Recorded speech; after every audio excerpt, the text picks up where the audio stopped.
Bien, para este segundo tema del derecho civil, que es el tema de los bienes, vamos a hacer varios videos, dado que el tema es amplio y así nos permite abordarlo de manera más parcelada. Pensemos que cuando hablamos de bienes, hablamos, bueno, de la clasificación de los bienes, que es lo que vamos a ver ahora. Hay que hablar del derecho de propiedad, de los modos de adquirir, de la posesión, el sistema registral, las acciones de protección al dominio, las acciones de protección a la posesión, los otros derechos reales distintos del dominio, o también a veces se lo estudia como limitación al dominio. Entonces el tema es amplio. De tal manera, por esa razón, para poderlo abordar de manera ordenada y no tan pesada, es que vamos a dividirlo. Entonces, partimos con nuestro primer tema dentro del tratado de bienes, que es la clasificación de los bienes. Y para ello me voy a tomar de un esquema que hizo el profesor Carlos López Díaz, ¿no es cierto? Que el esquema que en el fondo lo que hace es tomar lo que señala el Código Civil y convertirlo en esquema. Esto lo hemos hecho todos cuando nos ha tocado estudiar el tratado de bienes.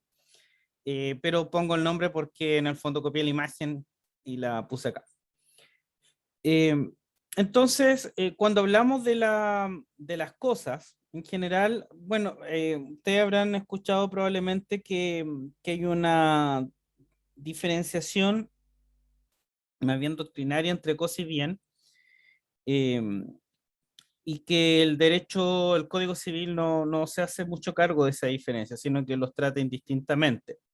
Es más, de hecho, el profesor con el que yo tomé el curso no le prestaba mayor atención tampoco, no se detuvo mucho, pero con otros profesores civiles sí me he dado cuenta que le prestan mucha atención a la diferencia entre cosa y bien. En tema, en palabras muy sencillas, cosa es todo aquello que no es persona, si lo podemos decir, todo aquello que existe en el universo y que no es persona. Y, y bien, son cosas que son tienen la cualidad de poder ser apropiadas por alguna persona. Si a alguien le interesa un poco más, ahí lo puede buscar, pero insisto, el Código Civil no profundiza esto. Ahora, lo que sí es importante es esta primera gran división, ¿no es cierto?, entre bienes corporales, incorporales y las siguientes subdivisiones, y en eso nos vamos a centrar. Además, respecto de las cosas corporales, vamos a ver algunas clasificaciones de naturaleza doctrinaria que también es importante tener presente. Esto es un esquema que yo hago para que me ayude a estudiar, ¿no es cierto? Que es básicamente lo mismo de acá, pero con los artículos. Entonces, si queremos entender qué son las cosas, nos vamos, o los bienes, nos vamos al 565, que dice, los bienes consisten en cosas corporales e incorporales. Las corporales, esto, que está arriba sigue siendo por si acaso, el mismo artículo. Las cosas corporales son las que tienen un ser real y pueden ser percibidas por los sentidos, como una casa o un libro. Y las incorporales las que consisten en meros derechos, como los créditos y las servidumbres activas. Y esto se amplía respecto a las cosas corporales, tenemos que remitirnos al 566, que dice que las cosas corporales se dividen en muebles e inmuebles. Y a su vez, 567 muebles son las que pueden transportarse de un lugar a otro, 568 inmuebles o fincas o bienes raíces son las que no pueden transportarse de un lugar a otro. Asimismo, respecto a las cosas incorporales, dice el 576 que las cosas incorporales son derechos reales o personales. 577, derechos reales es el que tenemos sobre una cosa sin respecto a determinada persona. Y 578, los derechos personales o créditos son los que solo pueden reclamarse ciertas personas por un hecho suyo o que por un hecho suyo o la sola disposición de la ley han contraído las obligaciones correlativas. Cuando toque estudiar el curso de obligaciones van a ver las fuentes de las obligaciones con mayor detalle, ¿no es cierto? Contrato, cuasi contrato, delito, cuasi delito. Y la ley, siempre. Ahora, bien, eso yo les recomiendo si pueden hacer esquemas de este tipo con los artículos, particularmente, a ver, el libro segundo o el Tratado de Viena en particular es de harto artículo. Y el libro segundo es bien esquemático y presenta, es una ventaja y me gustó el curso de bienes por eso, por ese motivo. Porque las definiciones están en el código, las clasificaciones, las principales clasificaciones están en el código, como que el libro segundo, el Código Civil, es lo que más se parece a una especie de manual, a diferencia de actos jurídicos, que hay apenas un grupito de artículos en el libro cuarto, y todo lo demás hay que leerlo de manuales, o los otros tratados, también familia, que tiene la normativa súper dispersa, por ejemplo, eh, pero no así con bienes. Bienes está como todo ordenadito. Uno, sabiéndose el libro segundo del Código Civil, ya sabe, tiene las bases para entender toda esta materia. Bien, vamos con la clasificación entonces de las cosas corporales, es decir, con el primer grupo que está allá arriba. Y la gran clasificación en las cosas corporales son las cosas muebles e inmuebles. Esa es la principal clasificación, una clasificación que da el código y es muy importante por los efectos que tiene esta clasificación. También vamos a ver otras, por cierto. ¿Qué vamos a entender por mueble? Son aquellos que admiten ser trasladados de un lugar a otro sin detrimento de su sustancia o cambio en su naturaleza. El 567 habla que muebles son los que pueden transportarse de un lugar a otro. Y los inmuebles son aquellos que no pueden trasladarse de un lugar a otro sin detrimento de su sustancia. Ya voy a entrar en detalle a cada uno de ellos, ¿ah? Pero antes de eso, importante que entendamos por qué yo les decía que es tan importante esta clasificación. Y es porque tiene varios efectos. El derecho en varios temas se detiene a considerar si el objeto en cuestión, el objeto del derecho es un bien mueble o es un bien inmueble. Por dar un ejemplo, respecto a la naturaleza del contrato de la compraventa, la norma general es que la compraventa es siempre consensual, pero para los inmuebles, la naturaleza del contrato es solemne.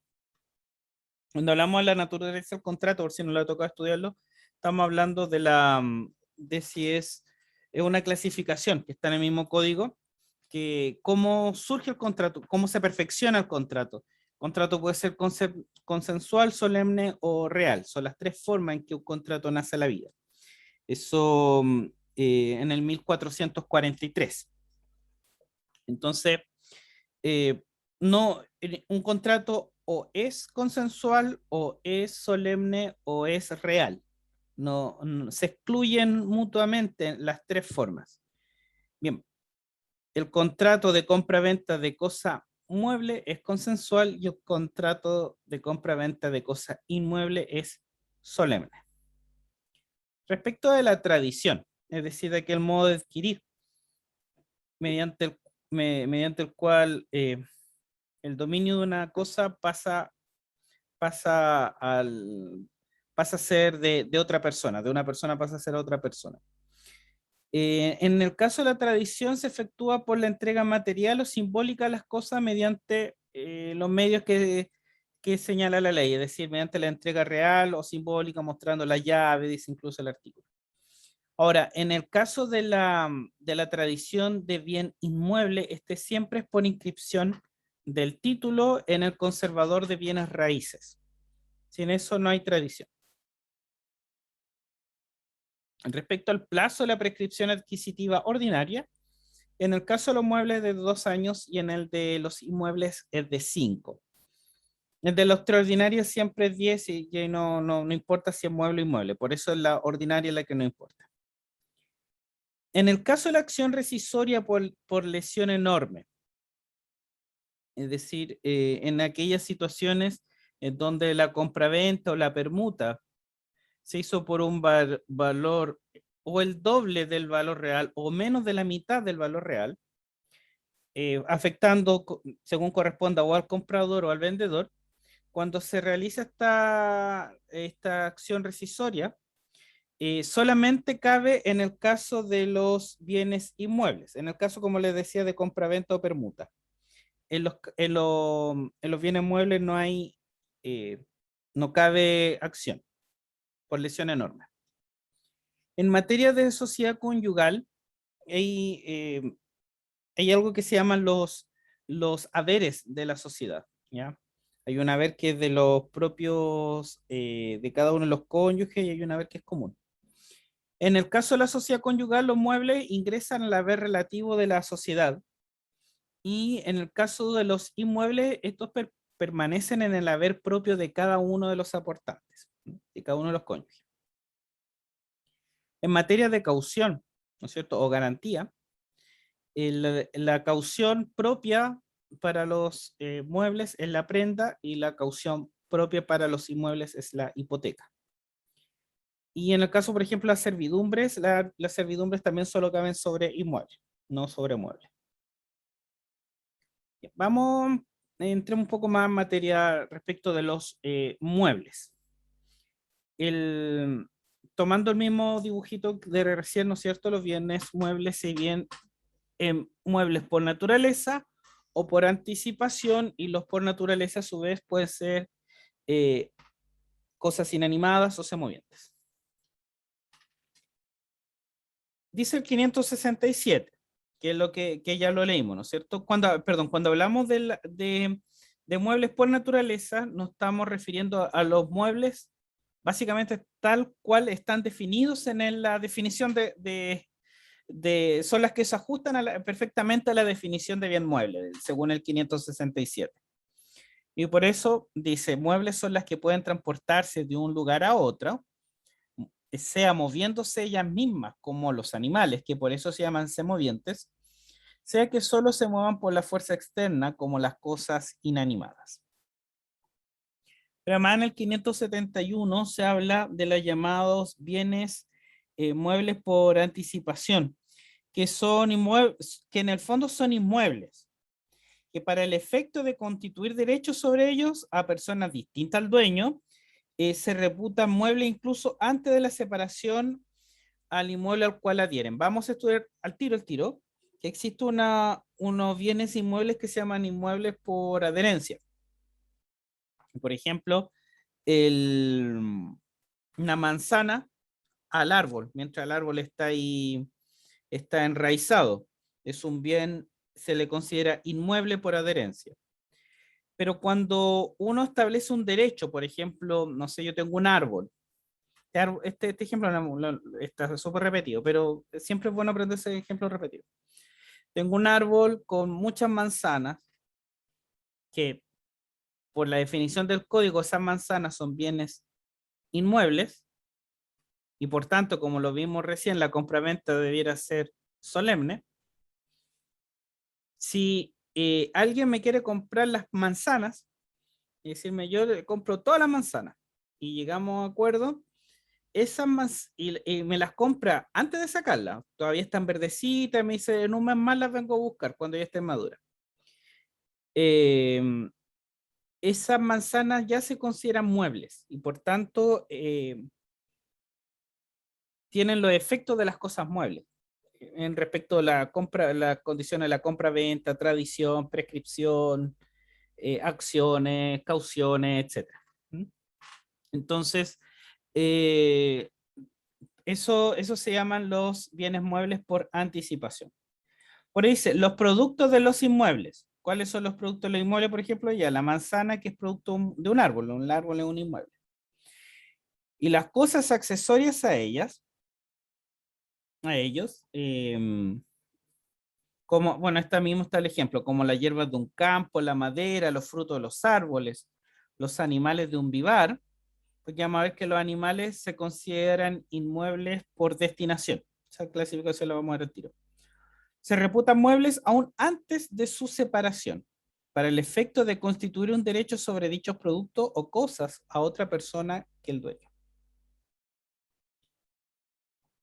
Y ahora de inmediato, la clasificación de inmuebles, que yo le decía que eso nos va a permitir entender mejor lo que yo le decía de los muebles por anticipación.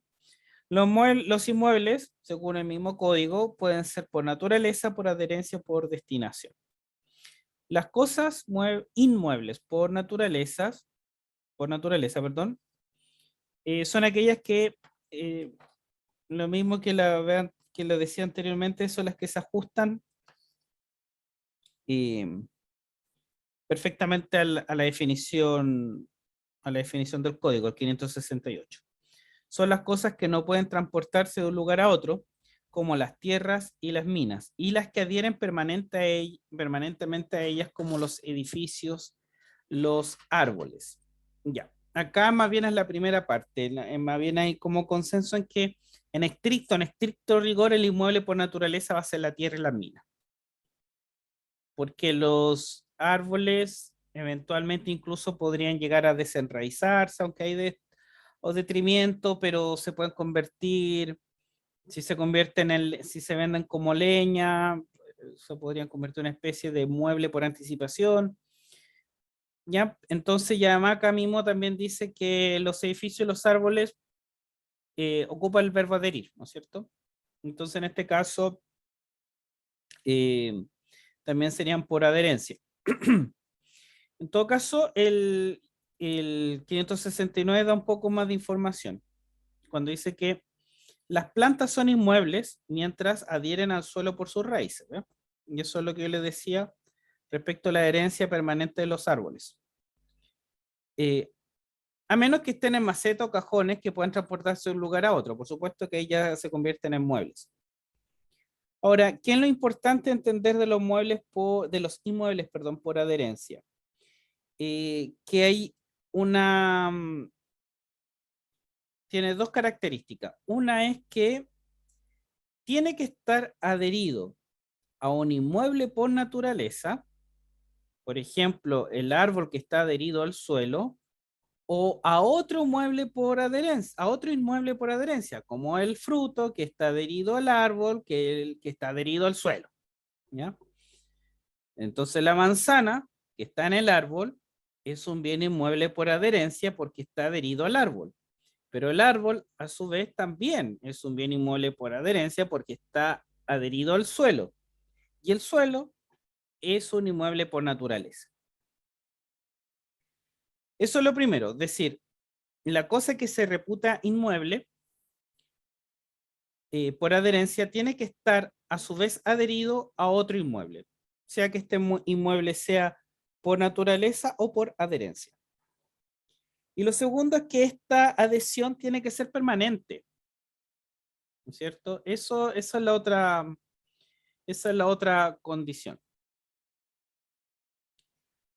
Y la tercera clasificación es de los inmuebles por destinación. Dice el 570, se reputan inmuebles, aunque por su naturaleza no lo sean, es decir, está diciendo que por su naturaleza son muebles, las cosas que están permanentemente destinadas al uso, cultivo y beneficio de un inmueble, sin embargo, de que puedan separarse sin detrimento.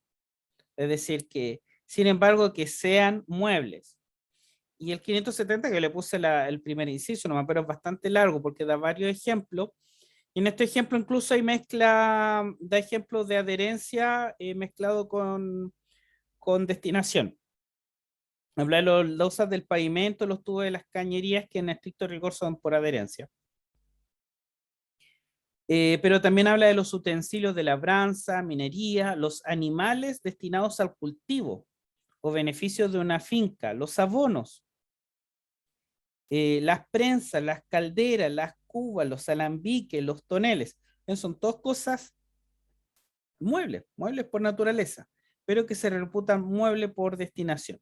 ¿Eso por qué motivo? Porque eso es una ficción que hace la ley. Como consecuencia de que las cosas están destinadas permanentemente al uso, cultivo, beneficio del inmueble, eh, con ello se persigue evitar que la separación de las cosas menoscabe la utilidad o la productividad económica del inmueble principal. Entonces, hay un adagio que después que le va a salir varias veces, que lo accesorio sigue la suerte de lo principal. Y en este caso, como son cosas muebles que están destinadas al beneficio del inmueble principal, de alguna manera siguen su destino. Por eso los animales incluso los animales, digamos, que existen destinados al cultivo, unos bueyes, por ejemplo, unos caballos de tiro, etcétera, también forman parte, se los considera inmuebles.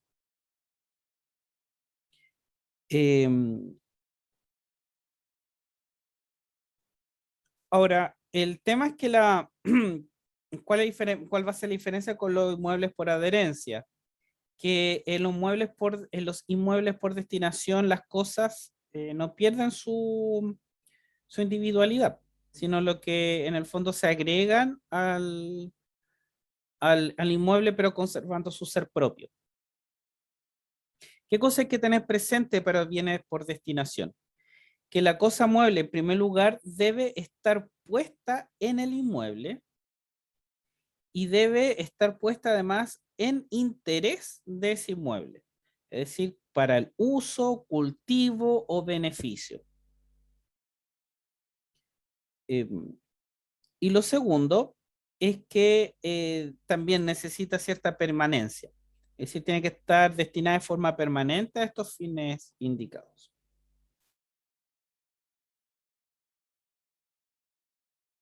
Una cuestión bien interesante es respecto a los derechos. Vamos a ver ahora en un momento más, cuando veamos las cosas incorporales, vamos a ver derechos. Vamos a una pequeña introducción, aunque esa es una materia que se ve con amplitud en obligaciones. Pero ya podemos decir un par de cosas. Existe una clasificación de derechos en derechos muebles y derechos inmuebles. Y siguiendo dos criterios. Primero, según la cosa sobre la que se ejerce el derecho o según la cosa que se debe. Si lo que se debe o si el derecho que se ha de ejercer es, es una cosa inmueble, por supuesto que el derecho también va a ser inmueble. Y si la cosa es una cosa mueble, el derecho va a ser mueble. Por ejemplo, la servidumbre activa siempre van a ser inmuebles, porque siempre caen sobre inmuebles. La hipoteca siempre cae sobre inmueble, por tanto siempre va a ser un derecho inmueble. El derecho a habitación, por ejemplo. Ahora, el derecho de prenda, por ejemplo, el derecho de prenda, por su propia naturaleza, es un derecho sobre cosa mueble y por tanto el derecho va a ser un derecho mueble. ¿Por qué es importante esto? Por todos los efectos que le mencioné un par de laminadas, que tiene la diferencia entre derecho mueble e inmueble. Ahora, respecto a los derechos personales, también va a depender del tipo de prestación que se deba. Cuando hablamos de prestaciones, normalmente las típicas son las tres, de dar, hacer y no hacer. En las obligaciones de dar, el derecho va a ser mueble o inmueble dependiendo del cuerpo, del objeto corporal que se debe. Es decir, si se debe un objeto corporal mueble, el derecho va a ser mueble. Si yo debo la entrega de una moto, el derecho sobre eso, ese derecho personal, ese crédito, es un crédito mueble. Si yo debo la entrega de una parcela, es inmueble. Y en las obligaciones de hacer y de no hacer, siempre se reputan muebles, por si acaso. Y es muy interesante también tener presente que respecto del derecho real de herencia, la herencia es una universalidad jurídica. Prontito vamos a ver qué es una universalidad. Entonces excede la clasificación de mueble e inmueble, escapa a esto. ¿Ya? La herencia no es ni mueble ni inmueble, es una universalidad. Y por tanto, tampoco cabe hablar respecto al derecho real de herencia, si es un derecho mueble o inmueble, va por otra línea, no escapa a esto. Respecto también de cómo se interpreta, de la interpretación de los bienes muebles, ahí yo les recomiendo que den un vistazo al 574, porque ahí habla sobre la regla de interpretación en materia de muebles. Dice el 574, cuando por la ley o el hombre se usa la expresión bienes muebles sin otra calificación, perdón, se comprenderá en ella todo lo que se entiende por cosas muebles según el 567, el que ya vimos. Y también hay algunas especificaciones. En los muebles de una casa no se comprenderá el dinero, los documentos y papeles, las colecciones científicas o artísticas, los libros o sus estantes, la medalla, las armas, los instrumentos de arte y oficio, las joyas, la ropa de vestir y de cama, los carruajes o caballerías o sus arreos, los granos, caldos, mercancía, ni en general otras cosas que las que forman el ajuar de una casa. Es decir, en resumen, el ajuar, digamos.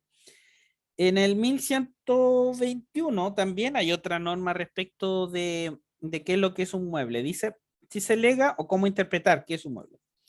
Respecto a los legados.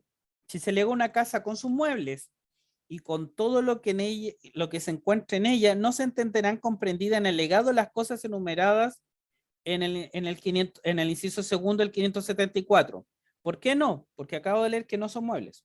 En los muebles de una casa no se comprenderán el dinero, los documentos, papel, etc. Sino solo las que forman el ajuar de la casa y se encuentran en ella. Y si se lega de la misma manera una hacienda de campo, no se entenderá que el legado comprende otra cosa que las que sirven para el cultivo y beneficio de la hacienda y se encuentran en ella.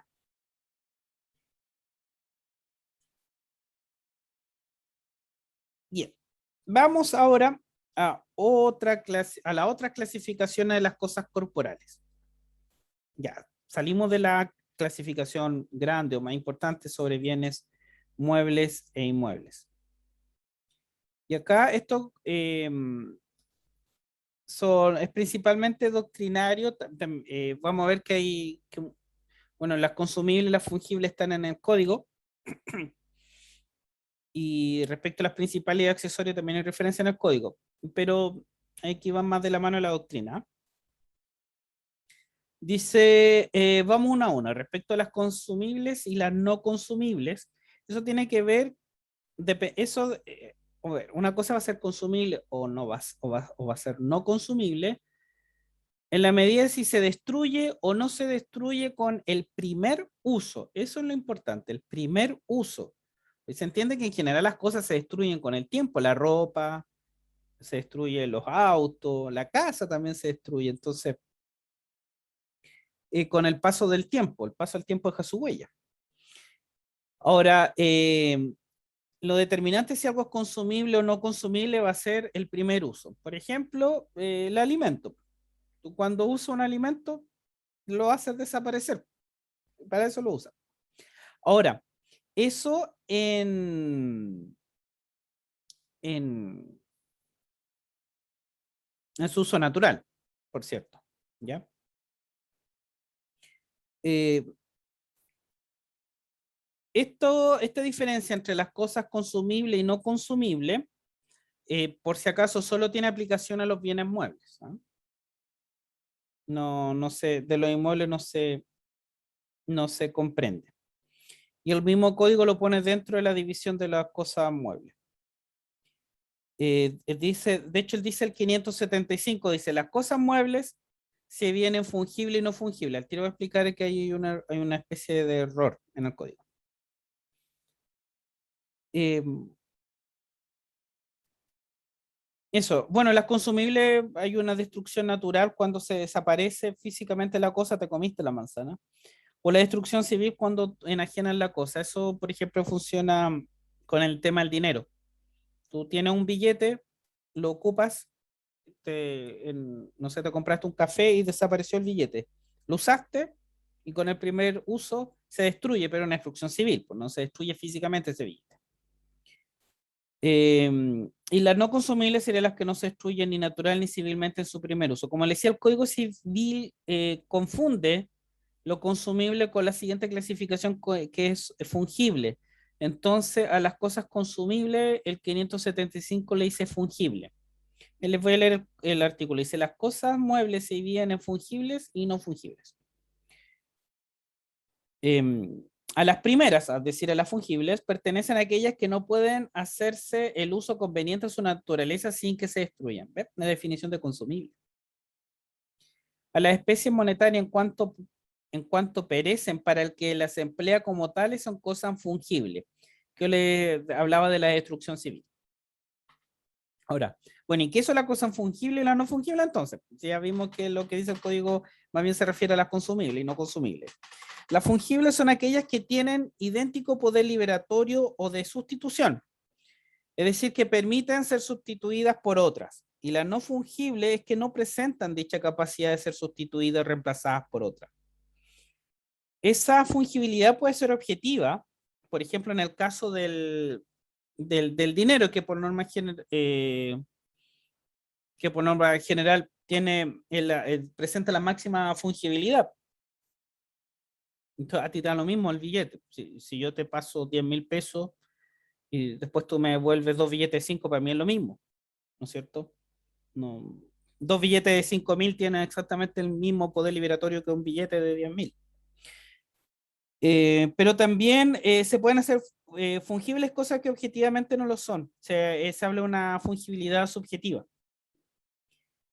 Por ejemplo, cuando alguien te debe una cosa y en lugar de pasarte la cosa de vuelta, te pasa el dinero. Tú le dices, ya, ok, pásame la plata. O sea, le prestaste, no sé, una bicicleta, te la rompió, te dice, ya, pásame el valor de la bicicleta y se arregla.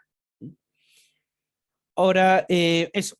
Respecto de la tercera, la especie o cuerpo cierto, cosa genérica. Cuerpo cierto es aquella cosa determinada también dentro de un género determinado. Es decir, este lápiz en concreto dentro del conjunto de lápices. Y la cosa genérica es una cosa indeterminada, pero dentro de un género determinado. Es decir, un lápiz cualquiera. Especie o cuerpo cierto, este lápiz. Cosa genérica, un lápiz cualquiera. Entonces, eso va a tener harta importancia. Uno puede decir, ¿para qué tanta diferencia? Pero que tiene varios efectos también. Entonces, por ejemplo, no es lo mismo, no sé, por ejemplo, con el tema de los animales. Cuando se compra, venden caballos. A veces importa mucho que sea ese caballo. Yo estoy comprando ese caballito, el caballo negro. O le compro a los perros, ese perro de esa raza. Como que no quiero cualquier perro. O no quiero cualquier caballo. Por ejemplo, para la obligación de conservar la cosa, el deudor, en el caso del cuerpo cierto, el deudor está obligado a conservarla hasta la entrega al acreedor. Pero en el caso de la cosa genérica, el deudor puede enajenarla o destruirla, mientras subsistan otras cosas para el cumplimiento de la obligación. Por ejemplo, hay alguien que vende ovejas. En el caso, eh, en el caso que la compra se haya hecho sobre cuerpo cierto, yo le digo, yo quiero esa ovejita, la que tiene la mancha en la oreja, voy al valle y cuando vuelva la paso a buscar. Bueno, pues yo quiero esa oveja, ¿ya? Pero yo puedo ir también, paso a comprar y le digo, por favor, guárdeme una oveja, se la pago al tiro y cuando vuelva, ahí me la pasa. Y yo paso y me pasa cualquier oveja, a mí me da lo mismo. Porque ahí lo que me importa es que me dé algo relacionado al género, no necesariamente esa cosa. O cualquiera de nosotros, cuando compra por internet, por ejemplo, y compra, no sé, compra ropa. La ropa que a uno le, no sé, si uno compra un par de zapatos, no es exactamente el mismo zapato que fue fotografiado. Es otro montón de zapatos iguales que están en la bodega el que llega. Eso se refiere a esa diferencia. Ah, pero ahí confundí, perdón, la entrega, el cumplimiento, perdón, ahí yo les confundí el cumplimiento de la obligación con la conservación de la cosa. Eh, ya, voy a arreglar al tiro el entuerto. Pero lo importante es que entiendan que tiene efectos. La diferencia entre que si la cosa es sobre cuerpo cierto y sobre cosa genérica. Yo me desvié un poquito. Cuando hablamos de conservar la cosa, es que si yo le encargo algo a una persona que es cuerpo cierto, cuando se me restituya, tiene que ser la misma cosa. En el caso del cuerpo genérico, es cualquier individuo de la misma especie. En el caso de que la cosa se pierda, si lo que se pierde es una cosa de cuerpo cierto, se extingue la obligación de conservación, evidentemente, porque ya no hay cosa, si se perdió. Pero en cosas genéricas no se extingue la obligación, porque el género se dice que el género no perece, por tanto, habrá que buscar otro individuo de la misma especie para digamos, reemplace la cosa perdida. Y en el cumplimiento de la obligación, que es lo que decía, eso se verifica con la entrega, en el caso cuerpo cierto, con la entrega de la cosa específica que se debe, lo que yo les daba el ejemplo de la ovejita. Y en el caso de cosas genéricas, puede ser cualquier individuo del género, con tal que sea una calidad más o menos idéntica. Es decir, no me interesa a mí que me llegue los zapatos que vi en la fotografía, exactamente el mismo zapato que fue fotografiado. No, me interesa que sea la misma marca, el mismo color, el número que yo pedí, etc. Bien, respecto a las cosas principales y accesorias, las principales son aquellas que subsisten en sí mismas sin necesidad de otras, y las accesorias son las que están subordinadas a otras y las cuales no pueden subsistir. Esta también es una clasificación muy importante, por si acaso. Hay algunos criterios cuando habla de la accesión. Hay una forma de accesión que se llama la adjunción, que es la accesión de cosa mueble a cosa mueble. Y ahí hay unas normas para saber cuál es la principal y la accesoria. Dice el 659. Si de las dos cosas unidas, la una es de mucha más estimación que la otra, la primera se mirará como principal y la segunda como accesoria. Y se mirará como, y ahí explica qué significa eso, que tuviera mayor estimación. La cosa que tuviera para su dueño un gran valor de afección. En el 660, si no hubiera diferencia en la estimación, aquella de las dos cosas que sirva para el uso, ornato o complemento de la otra se tendrá por accesoria. Y la última regla dice, en los casos que no pudiera aplicarse ninguna de las reglas precedentes, se mirará como principal lo de más volumen, o sea, lo más grande. Bien. A ver, algún ejemplo, pero no sé cómo vamos de tiempo. Voy a dar un ejemplo rapidito, ¿no es cierto? En el caso, por ejemplo, de una... pero no pensando en la función, sino para diferenciar simplemente lo principal de lo accesorio. Si yo tengo un cuadro con un marco, si a mí, supongamos que si a mí lo que me importa es el marco, no la pintura. La pintura la compré porque quería ocupar el marco, y el marco es un marco que viene de mi abuelo, que era tallador, era especialista, artesano. Ese marco lo hizo con alerce, lo hizo con sus propias manos, entonces a mí lo que me importa es el marco. Y lo que hice fue comprar alguna pintura que más o menos que fuera de más o menos el mismo tamaño, pero lo que yo quería lucir era el marco. Ahí la cosa principal es el marco, ¿no es cierto? Porque es lo que tiene mayor estimación. Pero supongamos que yo compro la pintura con el marco juntos. Ahí el marco es el que sirve de uso, de ornato o de complemento de la pintura. Por tanto, en ese caso, la pintura sería la cosa principal. Y en el caso que hayan dos, que supongamos que hay un famoso artista especialista en marcos y un famoso artista especialista en pinturas, y ambas cosas tienen el mismo valor económico, por ejemplo, y uno dijera, bueno, se compró la pintura para acompañar al marco, se compró el marco para acompañar la pintura, y no queda claridad, ahí gana la que es más grande, la que tiene mayor volumen. En este caso sería la pintura. Bien, ahora vamos con la siguiente, cosas divisibles y cosas indivisibles. Vamos a lo divisible. Desde un punto de vista jurídico, las cosas se pueden dividir de manera material o intelectual. Hablamos de una división material, que son aquellas cosas que pueden fraccionarse en parte homogénea. Digamos, pueden fraccionarse sin destruirse. Puedes dividir, tú puedes dividir cualquier cosa y romperlo. Se entiende acá que es divisible sin y que siga manteniendo cierta utilidad, que no sufra menoscabo. Entonces, por ejemplo, cuando un auto tú le divides en sus piezas, ya dejas de tener el auto, pero ahí pudiera haber algún valor todavía en las piezas. Ahí hay una división material. Eso opera principalmente con un auto usado. Un auto nuevo tiene valor por cuando está entero, obviamente. Estamos hablando de un auto que ya tiene su tiempo y puede incluso puede tener más valor en su venta por pieza. Pero hay cosas que no son divisibles en lo material, pero si uno lo divide, hace una división intelectual. Y esas son divisiones en parte imaginarias o ideales, que son las llamadas cuotas.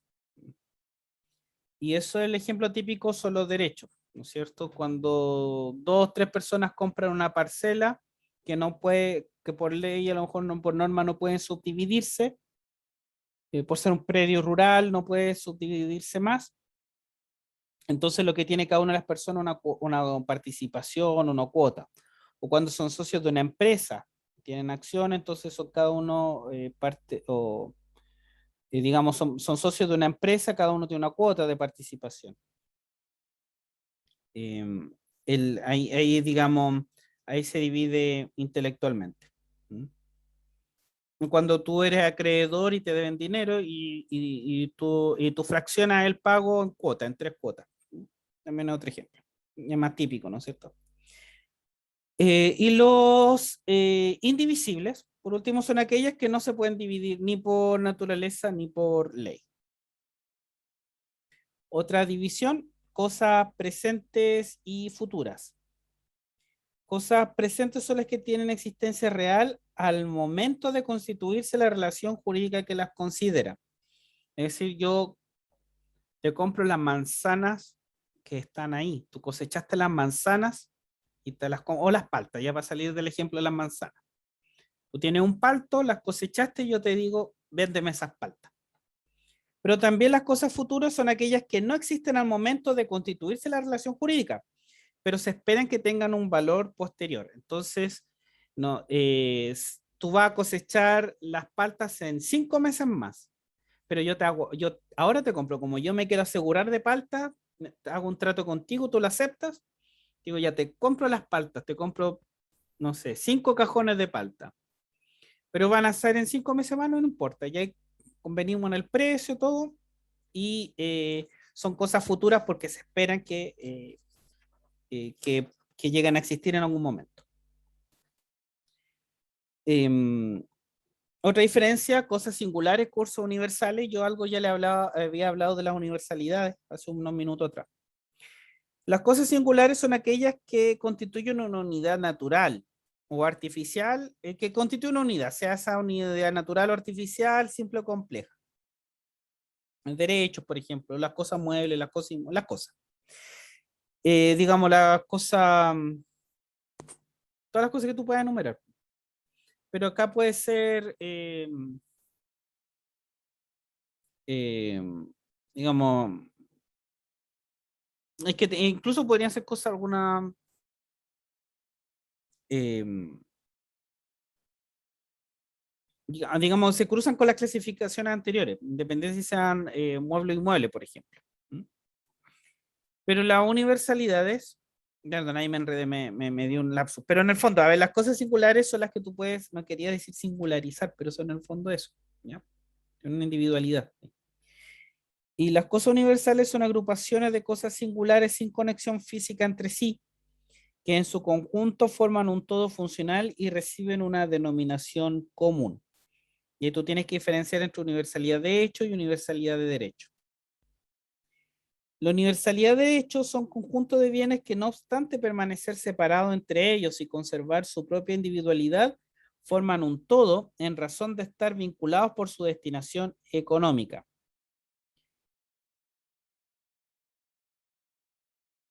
Y la universalidad de derechos es el conjunto de relaciones jurídicas constituidas sobre una masa de bienes que, regulada en especial forma por la ley, constituyen un todo.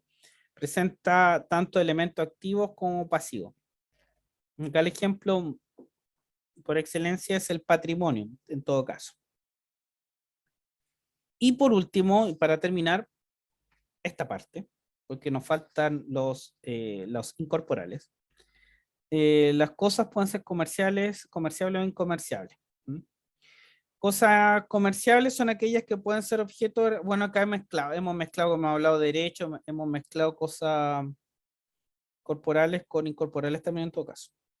Cosas comerciables, aquellas que pueden ser objeto de relaciones jurídicas y por ende pueden incorporarse al patrimonio de una persona. Cosas incomerciables, aquellas que no pueden ser objeto de relaciones jurídicas por los particulares y por tanto no pueden incorporarse al patrimonio. Esta incomerciabilidad puede ser en razón de su naturaleza, como las cosas comunes a todos los hombres, o en razón de su destino, como los bienes nacionales de uso público. Vamos a la siguiente clasificación, a la clasificación de las cosas incorporales. Bien, entonces estamos en el mismo dibujito del profesor, pero ahora vamos al grupo de abajo. Las incorporales, entonces, se subdividen, a su vez se subclasifican en derechos reales y derechos personales. 565 dice: los bienes consisten en cosas corporales e incorporales. Inciso tercero, las incorporales son las que consisten en meros derechos, como los créditos y las servidumbres activas.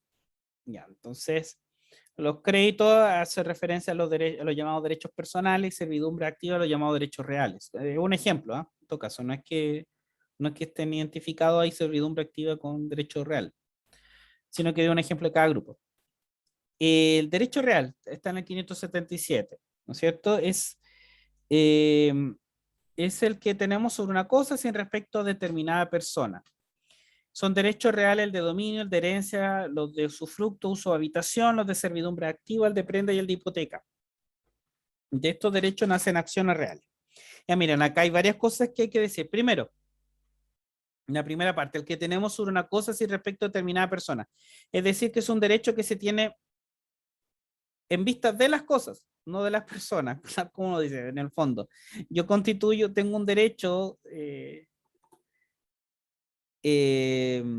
por ejemplo, un banco cuando se establece una hipoteca sobre una casa y yo, no sé, mi casa tiene una hipoteca que es para garantizar un préstamo y yo vendo la casa, esa casa queda con la hipoteca. Entonces el banco sigue teniendo el derecho porque el derecho lo tiene sobre la casa, no sobre mí. Entonces se entiende que los derechos reales existe una relación inmediata entre la persona y la cosa. Por eso se entiende como el poder que un sujeto tiene sobre una cosa. Ahora, en términos jurídicos, ¿cuál sería el sujeto pasivo de esto? Porque la relación jurídica se da entre personas, no entre persona y cosa. Y en la relación entre personas hay un sujeto activo y un sujeto pasivo. Se entiende que el sujeto pasivo de los derechos reales es la sociedad completa. Por eso se habla que también tiene un efecto erga omnes. Es decir, si yo soy dueño de una casa, ¿quién está obligado a reconocer mi dominio sobre mi casa? Todo el mundo. ¿Ya? No es que yo tenga que establecer que cada uno en particular deba, o con cada sujeto particular, deba yo establecer la obligación de que reconozca mi dominio sobre la casa. No. Si yo soy dueño de algo, todo el mundo está obligado a respetar ese dominio. El ejemplo acá siempre lo vamos a dar con dominio, ¿eh? Después cuando veamos el otro derecho real, ahí vamos a especificar un poco más. En el derecho real hay un sujeto activo que es el titular del derecho, la cosa que es objeto del derecho y el sujeto pasivo que es la comunidad toda. Todos tenemos el derecho, perdón, la obligación de respetar el derecho real del titular de una cosa, absteniéndonos de perturbar digamos, el dominio pacífico de la cosa.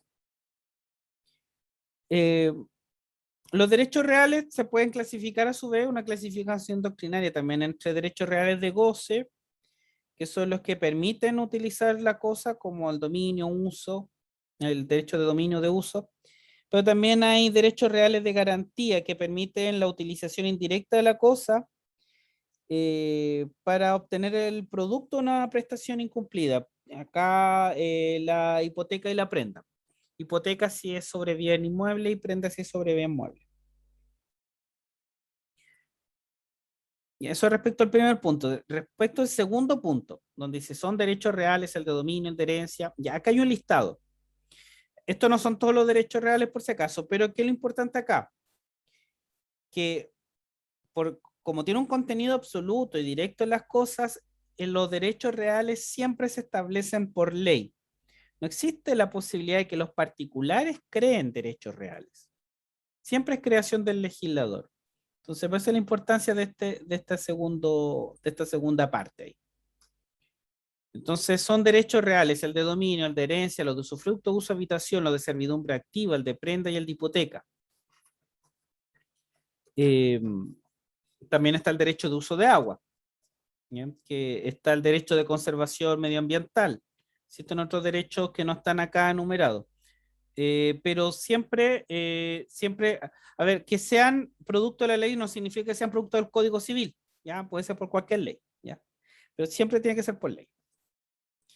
Y respecto a los derechos, y de estos derechos nacen las acciones reales que van a permitir precisamente hacer valer estos derechos. Vamos ahora a los derechos personales. Eh, Definición, norma legal. Derechos personales o créditos son los que solo pueden reclamarse de ciertas personas que por un hecho suyo, por la sola disposición de la ley, han contraído las obligaciones correlativas. Eso es lo que le decía antes, que había que relacionarlo con obligación, como el que tiene el prestamista contra su deudor por el dinero prestado. Hay un ejemplo de alguien que se obligó por un hecho suyo. ¿Mm? O el hijo contra el padre por alimentos. Y hay un ejemplo de una obligación por la sola disposición de la ley. De estos derechos nacen acciones personales. Ahora, a diferencia de lo que ocurre con los derechos reales, los derechos personales son ilimitados. Esto ya queda puesto también a la autonomía de la voluntad. Entonces, solo tienen límite lo que impone la ley, el orden público, las buenas costumbres, cuando vean actos jurídicos, y tiene que ver también el objeto, o sea, las condiciones de nacimiento de un acto jurídico, en el buen ejercicio de la autonomía y la voluntad. ¿Cuáles son los elementos? Igual hay sujeto activo, sujeto pasivo y objeto, como en toda relación jurídica. Al sujeto activo de un derecho personal se le llama acreedor, al sujeto pasivo deudor, y el objeto es la prestación, es decir, lo que se debe, que es dar, hacer o no hacer. Si comparamos los derechos reales con los derechos personales, eh, el objeto en un derecho real es siempre una cosa, mueble o inmueble. Y en el caso de derecho personal es un acto o singular universal, pensando por ejemplo una herencia que no es ni mueble, mueble ni inmueble, es una universalidad. Pero es una cosa, en cualquiera de las clasificaciones que dimos antes, comercial, etc. En el derecho personal, el objeto siempre es un acto humano, una prestación, es decir, dar, hacer o no hacer. Respecto a la eficacia de los derechos es absoluto, puede oponerse a todo, por eso se llama con efecto erga omnes. Mi dominio debe ser respetado por todos. En cambio, el derecho personal es relativo, porque solo puede oponerse a una persona determinada, es decir, si yo presto dinero, yo esa deuda la persigo solo contra esa persona, contra la persona que me debe dinero. Respecto al número, los derechos reales son limitados porque solo pueden crearse por ley. En cambio, los derechos personales son ilimitados por el principio de autonomía de la voluntad. ¿Cuál es la fuente del derecho real o modo de adquirir? Que los vamos a ver en otro video aparte. ¿Cuáles son los del derecho personal? El contrato, el cuasicontrato, el delito, el cuasidelito y la ley. De acuerdo al 1437, creo. No tengo el código a mano, pero creo que es 1437, pero no equivocarme. No, no tengo el código a mano. Y las acciones que los protegen, acciones reales, porque lo que hacen es perseguir, recuperar la posesión de la cosa, o derecho, en el caso que sea un derecho, una cosa incorporal. Y cómo se protege el derecho personal mediante acciones personales, porque lo que buscan es obtener el cumplimiento de la prestación. O sea que Si alguien me debe dinero, que me pague el dinero. Bien, eso no tengo idea, no estoy mirando la hora, cuánto salió, espero que haya salido en menos de una hora y hasta acá lo dejamos.